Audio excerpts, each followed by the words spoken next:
Hello बच्चों, citric acid cycle एक ऐसा साइकिल है जो सभी बच्चों के लिए बहुत टफ होता है। इसमें कई सारे स्टेप्स होते हैं। यहाँ पे आपको स्टेप्स दिख रहे हैं कि कौन सा केमिकल कब बनता है and along with the number of carbon atom की हर केमिकल में कितने कार्बन बचते हैं, कितने कार्बन निकल जाते हैं, और साथ ही साथ हमें ये एंजाइम्स भी याद करने होते हैं, जिसकी वजह से ये जो साइकिल है बहुत कॉम्प्लिकेटेड बन जाता है और बहुत ही श्योर चांसेस होते हैं कि कोई ना कोई स्टेप हम इसमें ज़रूर भूलेंगे। ठीक है, तो आपको आज इस लेक्चर में क्या करना है, आपको एक इजी ट्रिक पता चलेगा जिसकी वजह से आप इस पूरे साइकिल को बहुत अच्छे से मेमोराइज कर सकते हो और इसे कभी भूलोगे भी नहीं। ठीक है, ये जो पूरा साइकिल है इसको आपको 3 स्टेप में याद करना है। पहले स्टेप का जो ट्रिक है वो आपको ये याद दिलाएगा कि कौन कौन से केमिकल्स इस साइकिल में बनते हैं। फिर उसको हम कोरिलेट करेंगे विद द एंजाइम। एंजाइम आपको बहुत आराम से याद हो जाएंगे।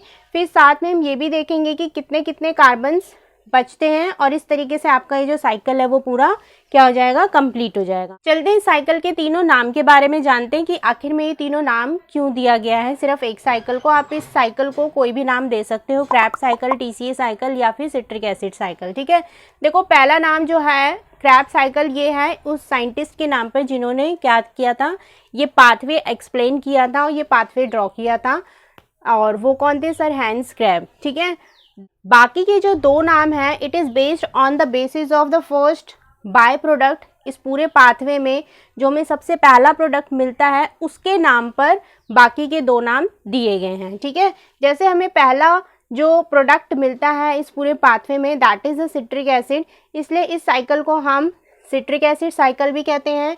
और क्योंकि सिट्रिक एसिड का आपको सामने यहाँ पे स्ट्रक्चर दिख रहा है, इसमें 3 कार्बोक्सिलिक ग्रुप होते हैं, इसलिए हम इसको ट्राई कार्बोक्सिलिक एसिड साइकिल भी कहते हैं। Try carboxylic acid cycle, TAC cycle भी इसको कहा जाता है। तो ये इसके रीज़न हो गए कि इसको ये क्यों कहा जाता है। अब हम चलते हैं साइकिल को याद करने के लिए। ठीक है, देखो इस पूरे साइकिल में टोटल 8 मॉलिक्यूल्स आपको दिख रहे हैं। ठीक है, क्या होता है जब फूड हमारा ब्रेक हो जाता है, यानी ग्लूकोज जब किस में कन्वर्ट हो जाता है, पायरुवेट में कन्वर्ट हो जाता है through the process of glycolysis, तो वो पायरुवेट कितने कार्बन का होता है, 3 कार्बन का होता है। ये इस एंजाइम से क्या होता है, मिल जाएगा, को एंजाइम से मिलकर वो एसिटाइल कोए बनाएगा। ठीक है, अब ये एसिटाइल कोए जब बनाता है तो इसमें एक कार्बन डाइऑक्साइड भी निकल जाता है। इसलिए यहाँ पे देखो पायरुवेट जो था मिला था ग्लाइकोलिसिस से, उसका अब दोबारा से क्या हो रहा है, ऑक्सीडेशन हो रहा है। तो क्या होगा, कार्बन फिर से यहाँ से 3 कार्बन थे, 1 कार्बन निकल चुका है। यानी मेन आपको क्रैब साइकिल कहाँ से याद करना है, यहाँ से करना है, एसिटाइल कोए से ये पूरा मेरा क्रैब साइकिल स्टार्ट होता है। अब इसके लिए आपको मेन ट्रिक क्या याद रखना है। ठीक है, ट्रिक्स तो बहुत सारे हैं, कार्बन को भी याद करने के ट्रिक हैं, इस नाम को भी याद करने के बहुत सारे ट्रिक हैं, एंजाइम को भी याद करने के बहुत सारे ट्रिक हैं, लेकिन हम ज़्यादा निमोनिक्स याद नहीं करेंगे क्योंकि इनको भी याद करने के लिए फिर हमें ट्रिक की ज़रूरत पड़ सकती है। तो हम एक सिंपल और इजी वे तरीका ढूंढेंगे। ठीक है, आपको क्या करना है, इस पूरे साइकिल में 3 लोगों का अलग ग्रुप बनाना है और 3 लोगों का ग्रुप अलग बनाना है। 3 लोग कौन है, citric acid, isocitric acid and alpha ketoglutaric acid, ये अलग ग्रुप में होंगे।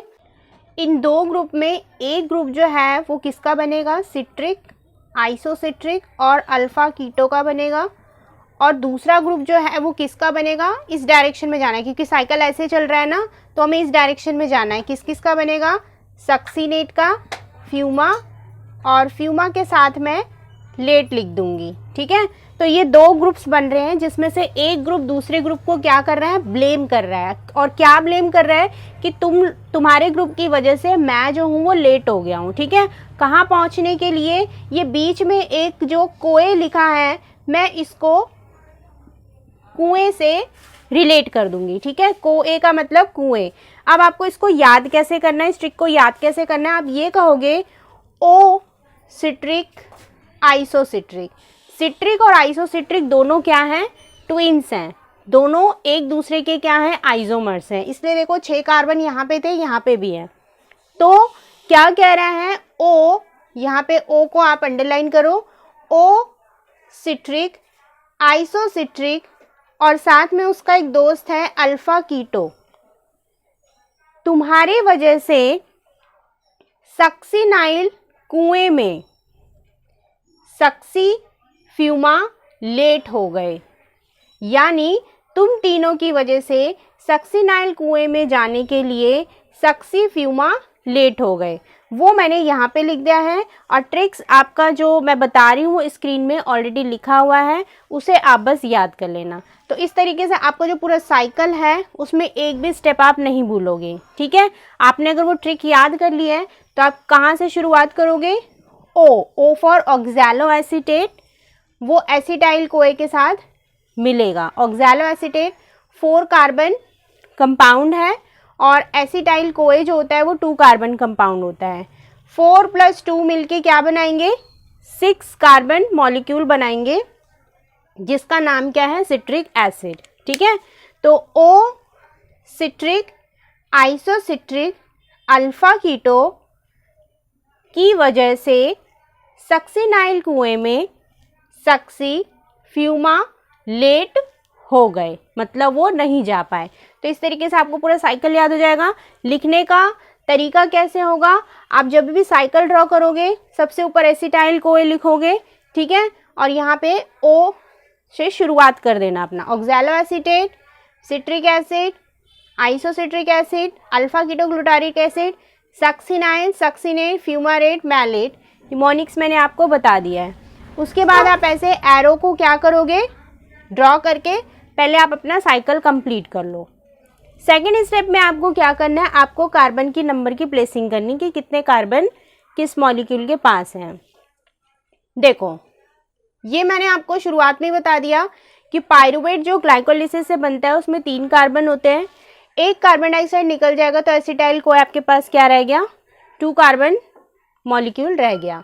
ये ऑक्सैलो एसीटेट 4 कार्बन से मिलके 4 + 2 6 कार्बन एटम का सिट्रिक एसिड बनाएगा और ये क्या करेगा, आइसोमर बनाएगा अपना। तब भी क्या रहेगा, आइसोमर्स में नंबर ऑफ एटम जो होते हैं वो सेम रहते हैं, उनका पोजीशन बस चेंज हो जाता है, अरेंजमेंट चेंज हो जाता है। तो ये सिट्रिक एसिड क्या बन जाएगा, आइसोसिट्रिक एसिड। अब इसके बाद आपको ध्यान रखना है क्या, यहाँ पे देखो कार्बन डाइऑक्साइड निकल रहा है। जब भी कार्बन डाइऑक्साइड निकलेगा जिस स्टेप में, वहाँ पे एक काम और होगा, जो NAD+ है वो NADH में कन्वर्ट हो जाएगा, यानी वो 2 हाइड्रोजन निकालेगा। इसलिए इस स्टेप में हम कौन सा एंजाइम इस्तेमाल करेंगे, डिहाइड्रोजिनेज। तो एक कार्बन डाइऑक्साइड निकला, देखो ये 5 कार्बन एटम बन गया अल्फा कीटोग्लूटारिक एसिड। फिर से कार्बन डाइऑक्साइड निकलेगा, अब कितने कार्बन बच गए उसके पास, 4 कार्बन बच गए। यहाँ पे भी देखो क्या हो रहा है, जहाँ कार्बन डाइऑक्साइड निकलेगा वहीं पे क्या होगा, NADH भी बनेगा। याद कर लो, सोडियम कार्बोनेट, जहाँ जहाँ NADH बनेगा वहाँ वहाँ कार्बन डाइऑक्साइड भी क्या होगा, निकलेगा। यानी जिस स्टेप में डीकार्बोक्सिलेशन होगा उस स्टेप में आपको NADH भी मिलेगा। What is NADH? NADH is energy carrier. जितने भी इलेक्ट्रॉन कैरियर्स होते हैं, ये ऐसे मॉलिक्यूल्स होते हैं जो इलेक्ट्रॉन कैरियर का काम करते हैं। तो पूरे साइकिल में ये आपको दिखेंगे। तो देखो यहाँ पे भी एक कार्बन डाइऑक्साइड निकला तो एक NADH यहाँ पे बना, दूसरा कार्बन डाइऑक्साइड यहाँ पे निकला, एक NADH यहाँ पे बना, ठीक है। ये आपको समझ आ गया। नेक्स्ट आया, अब हम कुएं में आए हैं, ठीक है। अब कुआं जो है वहाँ पे क्या होता है, बहुत ज़्यादा एनर्जी होती है, ठीक है।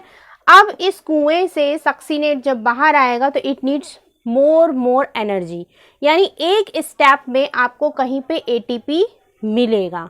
यहाँ पे ATP, सिट्रिक एसिड साइकिल में ATP बनते हैं।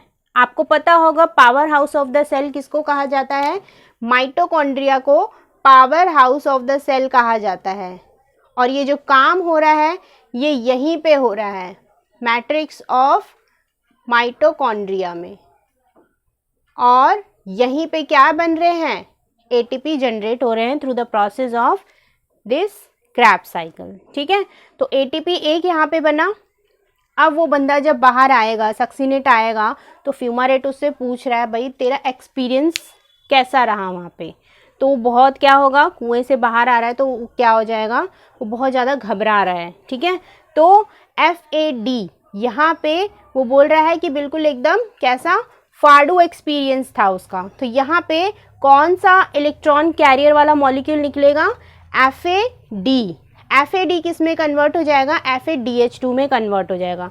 यानी एक मॉलिक्यूल, एक कंप्लीट साइकिल में एक FADH2 भी निकलेगा।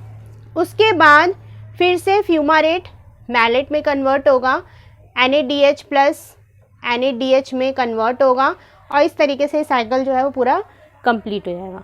तो सेकेंड स्टेप में आपको क्या ध्यान रखना है, पहले स्टेप में आपको इस निमोनिक से क्या करना है, सारे के सारे मॉलिक्यूल्स को लिख देना है। सेकेंड स्टेप में आपको क्या करना है, नंबर ऑफ कार्बन एटम लिखने हैं। 6 कार्बन, 2 + 4 मिला के 6 हुआ। उसका आइसोमर बना तो भी कार्बन नंबर चेंज नहीं होगा, 6 रहेगा। एक कार्बन डाइऑक्साइड निकलने के बाद अब आपको क्या करना है, एक एक करके कार्बन डाइऑक्साइड निकालना है। और कब तक निकालना है कार्बन, जब तक कि वो 4 ना हो जाए, ठीक है। अब आपने क्या किया, एक कार्बन निकाल दो, 5 कार्बन हो गया। फिर से आपको एक कार्बन निकालना होगा, तो वो किस में कन्वर्ट हो जाएगा, 4 कार्बन सक्सिनाइल कोए में। ये एक एंजाइम का काम करेगा। अब सक्सिनाइल कोए जो है वो सक्सीनेट में कन्वर्ट होगा, ठीक है। इसके बाद उसके अंदर से एक भी कार्बन नहीं निकलेगा, इसलिए यहाँ के बाद आपको याद करने की ज़रूरत नहीं है। जो भी मॉलिक्यूल लिखोगे वो सारे के सारे क्या होंगे, 4 कार्बन एटम मॉलिक्यूल्स होंगे। सक्सीनेट में कन्वर्ट होगा, फ्यूमारेट, मैलेट, ऑक्सैलोएसीटेट। इसके लिए मैंने आपको निमोनिक्स बता दिया है, ठीक है। ये आपका अब नंबर ऑफ कार्बन एटम वाला जो प्रॉब्लम था वो भी क्या हो गया, क्लियर आउट हो गया। नेक्स्ट आपको क्या करना है, ये जो एंजाइम्स हैं इन एंजाइम को कैसे याद रखें, ठीक है। देखो शुरुआत आपको यहाँ से करनी है कि एसिटाइल कोए और ऑक्सैलोएसीटेट दोनों क्या हो रहे हैं, कंबाइन होके क्या बना रहे हैं, सिट्रिक एसिड बना रहे हैं। तो कुछ भी जब वो बनाएंगे, सिंथेसाइज करेंगे को एंजाइम से, तो उस एंजाइम का नाम क्या होगा, सिंथेटेज। यहाँ पे भी देखो को ए से वो क्या बना रहा है, सक्सीनेट बना रहा है। तो हमने यहाँ पे भी देखो क्या इस्तेमाल किया है, सिंथेटेज, ठीक है। तो पूरे उसमें साइकिल में आपको 2 जगह सिंथेटेज दिखेगा। कहाँ कहाँ दिखेगा, जहाँ पे कोए किसी दूसरे प्रोडक्ट में क्या हो रहा है, कन्वर्ट हो रहा है, ठीक है। तो किस में कन्वर्ट हो रहा है, एसिटाइल कोए किस में कन्वर्ट हो रहा है, सिट्रिक एसिड में कन्वर्ट हो रहा है। तो इसलिए किस एंजाइम की प्रेजेंस में होगा, वो सिट्रेट सिंथेटेज, ठीक है। अब सिट्रिक एसिड में कोई चेंज नहीं हो रहा है, उसका अरेंजमेंट चेंज हो रहा है, आइसोमर बन रहा है। तो उसके लिए उसने क्या इस्तेमाल किया, एकोटिनेज, ठीक है। नेक्स्ट, इसके बाद के एंजाइम को आपको याद करने की ज़रूरत ही नहीं है। क्यों, जहाँ जहाँ हाइड्रोजन निकल रहा है उसकी वजह से एंजाइम के नाम के आगे क्या पड़ जाएगा, डिहाइड्रोजिनेज। तो आइसोसिट्रिक एसिड का जो प्रीफिक्स है, पहला वर्ड है, वो आप लगा देना एंजाइम के साथ, आइसोसिट्रेट डिहाइड्रोजिनेज। यहाँ पे क्या हो जाएगा, अल्फा कीटो डिहाइड्रोजिनेज। यहाँ पे सक्सीनाइल कोए किस में कन्वर्ट हो रहा है, सक्सीनेट में। तो आप क्या लिखोगे, सक्सीनाइल सिंथेटेज। यहाँ पे क्या हो रहा है, फिर से हाइड्रोजन बाहर निकल रहा है, तो क्या लिखोगे, सक्सीनेट डिहाइड्रोजिनेज। जहाँ पे डिहाइड्रोजिनेज आ जाएगा उसके पहले का प्रोडक्ट आप उसके आगे लिखोगे और फिर लिख देना डिहाइड्रोजिनेज, ठीक है।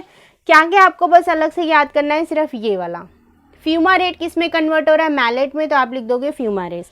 तो जितने भी ज़्यादातर आपके एंजाइम्स हैं वो ज़्यादातर क्या है, जो पहले वाला मॉलिक्यूल बना था उसके नाम पे सारे एंजाइम है, ठीक है। यहाँ देखो ये सिंथेसाइज कर रहा है सिट्रिक एसिड, तो आप लिखोगे सिट्रेट सिंथेटेज की प्रेजेंस में सिट्रिक एसिड बना। फिर एकोटिनेज की प्रेजेंस में सिट्रिक एसिड ने अपना आइसोमर्स बनाया, आइसोसिट्रिक एसिड बोल दिया।